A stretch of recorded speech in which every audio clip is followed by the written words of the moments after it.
نبی پاک صلی اللہ تعالیٰ علیہ وآلہ وسلم کی جو محبت کے تقاضے ہیں، سیرت کی جتنی بھی کتابوں میں آپ علیہ الصلوۃ والسلام کی محبت کے حوالے سے بیان کیا جاتا ہے، تو وہاں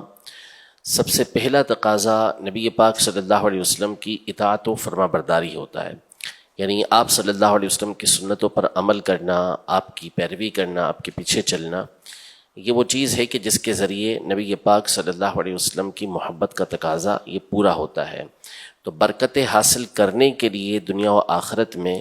نبی پاک صلی اللہ علیہ وسلم کی سنتوں کو اپنانا ہوگا. آپ علیہ الصلوۃ والسلام کی کئی حدیثیں اس حوالے سے ہماری رہنمائی کرتی ہیں کہ جو میری سنت سے محبت کرتا ہے وہ مجھ سے محبت کرتا ہے، جو مجھ سے محبت کرے گا وہ میرے ساتھ جنت میں ہوگا. اسی طرح فرمایا کہ قل ان کنتم تحبون اللہ فاتبعونی یحببکم اللہ ویغفر لکم ذنوبکم واللہ غفور رحیم. اے محبوبہ فرما دیجیے کہ اگر تم اللہ سے محبت کرتے ہو تو میری پیروی کرو، یعنی نبی پاک صلی اللہ علیہ وسلم کی اطاعت کرو، اتباع کرو، تو نتیجہ یہ نکلے گا کہ اللہ پاک تم سے محبت فرمائے گا اور تمہارے گناہوں کو بخش دے گا، اور اللہ بخشنے والا رحم فرمانے والا ہے. تو آپ علیہ الصلوۃ والسلام کی پیروی میں ہی آپ کا ساتھ ملے گا، دنیا و آخرت کی برکتیں نصیب ہوں گی. اس میں صحابہ کرام علیہم رضوان کی سیرت کو پڑھنا مجھے لگتا ہے مفتی صاحب بہت مفید رہے گا، کیونکہ جو کچھ ہم بیان کرتے ہیں کہ نبی پاک صلی اللہ علیہ وسلم کی سیرت پر عمل کرے، سنتوں پر عمل کرے، آپ کی اداؤں کو ادا کرے، تو بسا اوقات اس میں یہ ہوتا ہے کہ اس کا کوئی ماڈل صحابہ کرام علیہم رضوان کی سیرت ہے کہ صحابہ کرام علیہم رضوان نے کن کن مواقع پر کس طرح نبی پاک صلی اللہ علیہ وسلم کی اتباع کی، اطاعت کی، اور کہتے ہیں نا کہ اشارہ ابرو پر انہوں نے وہ عمل کر لیے، وہ سمجھ آتے. صدیق اکبر رضی اللہ تعالیٰ عنہ بڑے مزاج پاک کو کس انداز سے وہ محسوس فرما لیتے تھے. مکان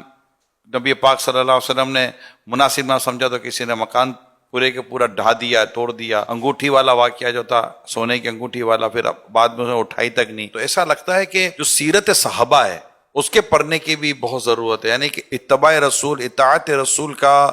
وہ انداز جو صحابہ کرام علیہم رضوان نے ہمیں دیا، اور وہ یہ عشق و محبت کا یہ جو انداز ہمیں دیا، تو اس کے لیے صحابہ کی سیرت پڑھنی بہت ضروری ہے. تو اس سے نہیں بڑھتا یہ سارا جذبہ. صحابہ کرام علیہم رضوان نبی پاک صلی اللہ علیہ وسلم کی ان چیزوں میں بھی پیروی کرتے تھے، ان چیزوں میں بھی اتباع کرتے تھے جن میں پیروی کا باقاعدہ حکم نہیں تھا، اور بعض اوقات عادتیں جو ہوتی تھیں یا اتفاقاً نبی پاک صلی اللہ تعالیٰ علیہ وآلہ وسلم سے کوئی معاملہ پیش آ گیا تو صحابہ کرام علیہم رضوان اس کو بھی اپنایا کرتے تھے. اب جیسے صحابہ کرام علیہم رضوان کی شخصیات میں سے ایک بہت مشہور نام اس حوالے سے سیدنا عبداللہ ابن عمر رضی اللہ تعالیٰ عنہما کا ہے کہ آپ بہت زیادہ نبی پاک صلی اللہ علیہ وسلم کی ایک ایک عادت کو اپنانے کی کوشش کرتے تھے. صحیح بخاری شریف میں امام بخاری رحمۃ اللہ تعالیٰ علیہ ایک تفصیل کے ساتھ حدیث پاک لے کر آئے ہیں کہ جس میں نبی پاک صلی اللہ تعالیٰ علیہ وآلہ وسلم نے جو مدینہ سے مکہ مکرمہ سفر اختیار کیا آتے جاتے کا، تو کون کون سا مقام تھا کہ جہاں نبی پاک صلی اللہ علیہ وسلم ٹھہرے اور اس مقام پہ نماز پڑھی. تو عبداللہ ابن عمر رضی اللہ تعالیٰ عنہما ہر اس مقام پر ٹھہرتے اور اس جگہ پر نماز ادا کرتے تھے. صحیح بخاری شریف کی ایک حدیث مبارکہ ہے کہ نبی پاک صلی اللہ تعالیٰ علیہ وآلہ وسلم کعبۃ اللہ المشرفہ میں داخل ہوئے، اور آپ کے ساتھ حضرت بلال رضی اللہ تعالیٰ عنہ، حضرت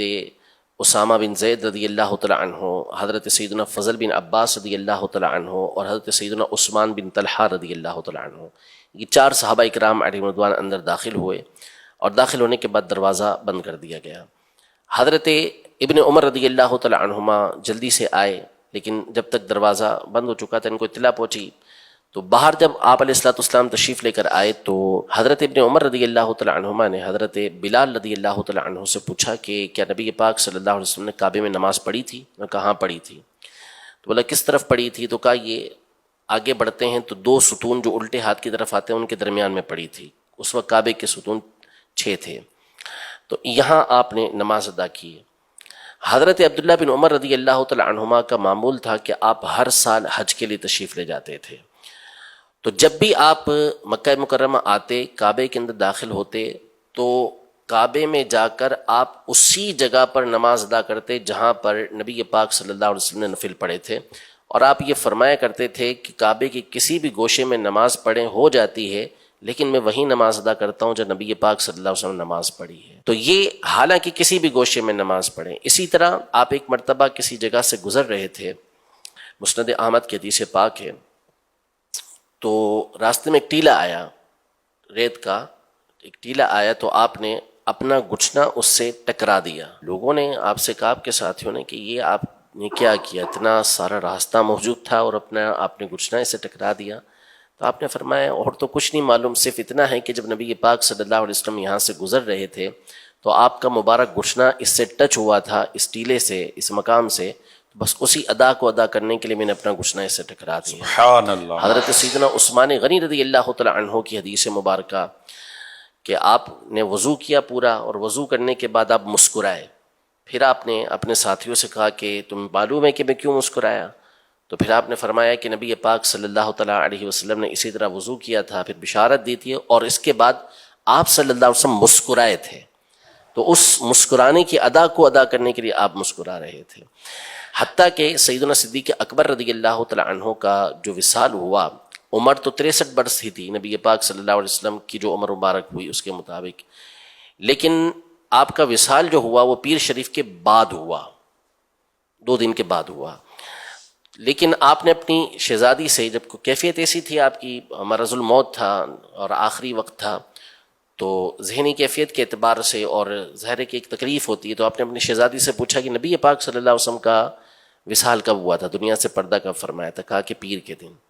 تو پھر آپ نے تمنا کی اور کہا کہ میں اسی رات کو انتقال کرنا چاہتا ہوں، یعنی عمر بھی وہ نصیب ہو، دن بھی وہ نصیب ہو کہ جس میں نبی پاک صلی اللہ علیہ وسلم دنیا سے گئے، کفن بھی اسی طرح کا، ہر چیز اس طرح کی۔ تو صحابہ کرام علیہم رضوان یہ ہمارے لیے ایک بہترین رول ماڈل ہے۔ یہ تصور والی بات ہے، سوچنے والی بات ہے کہ حضرت آدم علیہ السلام سے لے کر حضرت سیدنا عیسیٰ علیہ نبینا و علیہ السلام تک جتنے انبیاء کرام علیہ السلام آئے ہیں، یقیناً یہ سارے کے سارے کامل و اکمل ہیں، کسی کی زندگی کے اندر، کسی کی سیرت کے اندر کوئی کمی نہیں ہے، سب اعلیٰ و عرفہ ہیں۔ لیکن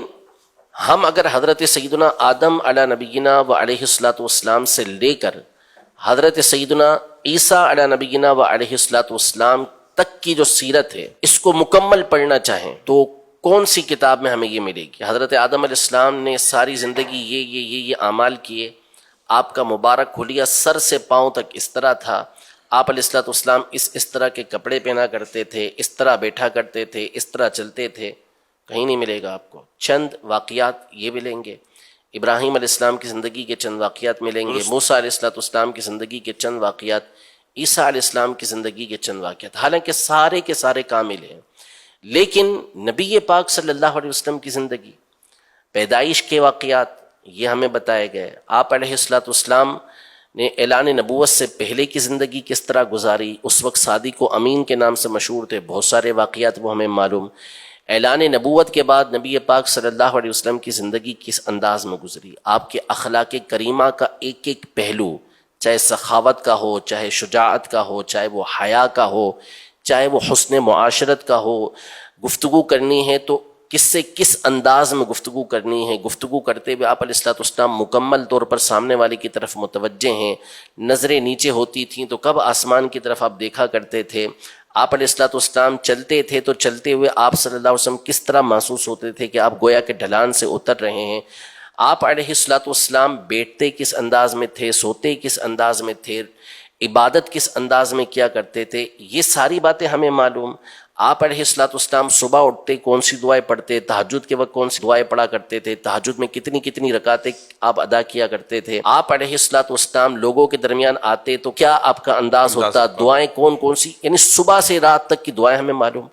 پھر اس کے بعد آپ یہ دیکھیں کہ صحابہ کرام علیہم رضوان کا نبی پاک صلی اللہ تعالیٰ علیہ وآلہ وسلم کی سیرت تو سیرت،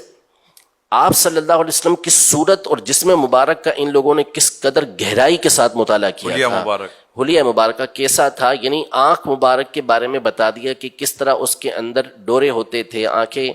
کس قدر درمیانی بہترین قسم کی آپ علیہ کام السلام آسان کی نہیں تھا۔ آنکھیں تھی، بالکل پیشانی مبارک کس انداز کی تھی، آپ علیہ السلام کے کان مبارک کیسے تھے، آپ علیہ السلام کی داڑھی مبارک کیسی تھی، وہ داڑھی مبارک میں سفید بال کتنے تھے، یہ بھی کتنے تھے، گردن مبارک کیسی تھی، آپ علیہ السلام کا سینہ مبارکہ، یعنی کس طرح بیان کیا کہ یہ سینے سے لے کر ناف تک بالوں کی صرف ایک لکیر جاری تھی، باقی اس کے علاوہ کسی مقام پر بال نہیں ہیں نبی پاک صلی اللہ علیہ وسلم کے۔ آپ علیہ السلام چل رہے ہیں تو چلتے ہوئے قدم کا کون سا حصہ لگ رہا ہے اور اس کے درمیان کس طرح کا خم ہے، آپ علیہ السلام کے جسم اطہر سے چادر مبارک کا کوئی حصہ ہٹتا ہے تو اس کے بارے میں بیان کرتے ہیں کہ وہاں سے نور کی کرنیں نکل رہی ہوتی تھی، وہ انور المتجرد تھے، یعنی ایک ایک بات۔ آپ علیہ السلام کا رنگ مبارک کیسا تھا، ناک مبارک کے بارے میں کتنی گہرائی کے ساتھ مطالعہ کہ ایسا لگتا تھا کہ اونچی ناک ہے، لیکن غور سے دیکھنے والا دیکھتا تو نور کا حالہ نظر آتا تھا، دونوں آنکھوں کے درمیان یہ ابرو ملی ہوئی تھیں یا ہٹی ہوئی تھیں، تو بیان کیا کہ نہیں ملی ہوئی نہیں تھی بلکہ درمیان میں ایک رگ موجود تھی، جب جلال آتا تو وہ رگ ابھرتی تھی۔ بال مبارک کس طرح تھے، ناخن مبارک کس طرح تھے، یہ کس نے بتایا ہمیں؟ صحابہ کرام علیہم رضوان نے بتایا۔ تو یہ صحابہ کرام علیہم رضوان کا وہ عظیم کارنامہ ہے کہ نبی پاک صلی اللہ تعالیٰ علیہ وآلہ وسلم کی صحبت کے لیے جن ہستیوں کو اللہ پاک نے چنا تھا وہ تھے ہی اس طرح کی کہ نبی پاک صلی اللہ تعالیٰ علیہ وسلم کی صحبت کے اندر رہ تو سکے۔ یہ جتنی بات آپ نے بیان کی کہ نبی پاک صلی اللہ علیہ وسلم کا یہ سب کچھ جو محفوظ ہوا، یہ بھی ایک یعنی یوں تو اس کی تو بہت ساری حکمتیں، بہت سارے اس کے مقاصد بیان ہو سکتے، لیکن اگر تھوڑا سا موضوع کی طرف بھی آئیں تو یہ آخری نبی ہونے کی طرف بھی یہ ہے کہ اب چونکہ آقا کے بعد کسی نبی نے آنا ہی نہیں ہے، اب سرکار صلی اللہ علیہ وسلم کی سارے باتیں اتنی محفوظ کر لی گئیں کہ اب قیامت تک کوئی نبی نہیں آئے گا، کوئی دوسری امت نہیں آئے گی، کوئی دوسری کتاب نہیں آئے گی۔ اور پھر اللہ کا جو یہ ارشاد ہے لقد کان لکم فی رسول اللہ اسوۃ حسنہ، اس پر عمل ہونا، صحابہ کرام علیہ رضوان نے یہ سب کچھ ہمیں ان کی سمجھے کہ ان کے عشق و ان کی محبت، حتیٰ کہ ازواج مطہرات امہات المومنین نے جس طرح نبی پاک صلی اللہ تعالیٰ علیہ وسلم کی گھریلو زندگی، یعنی کہ یہ تو چلے باہر کی ایک زندگی تھی، لیکن امت کو تو گھریلو زندگی کا بھی تو سبق حاصل کرنا تھا کہ آقا صلی اللہ علیہ وسلم گھر میں کیسے رہتے۔ صحابہ کرام میں یعنی ایک تو ام المومنین سیدنا عائشہ صدیقہ رضی اللہ تعالیٰ عنہا نے بھی بیان کیا، دیگر ازواج مطہرات نے بھی اپنے اپنے طور پر بیان کیا، مگر ایک طرف جو بھی بات ہو رہی تھی کہ صحابہ کرام علیہ رضوان نے بھی امہات المومنین سے پوچھا ہے، معلومات لی ہے کہ آقا صلی اللہ علیہ وسلم کا انداز مبارک کیا ہوا کرتا تھا، تاکہ گھر کی زندگی بھی محفوظ ہو جائے، باہر کی زندگی محفوظ ہو جائے، اور ساری زندگیاں محفوظ ہوئیں۔ اور حضور صحابہ کرام علیہ رضوان نے یہ باتیں بیان کی، میں کہوں گا احسان ان کا بھی ہم پر ہے جنہوں نے ان باتوں کو بڑی ہی تحقیق اور بڑے عمدہ انداز سے ہم تک پہنچایا ہے۔ ابن عباس رضی اللہ تعالیٰ عنہما یہ حضرت ام المومنین میمونہ رضی اللہ تعالیٰ عنہا کے بھانجے تھے،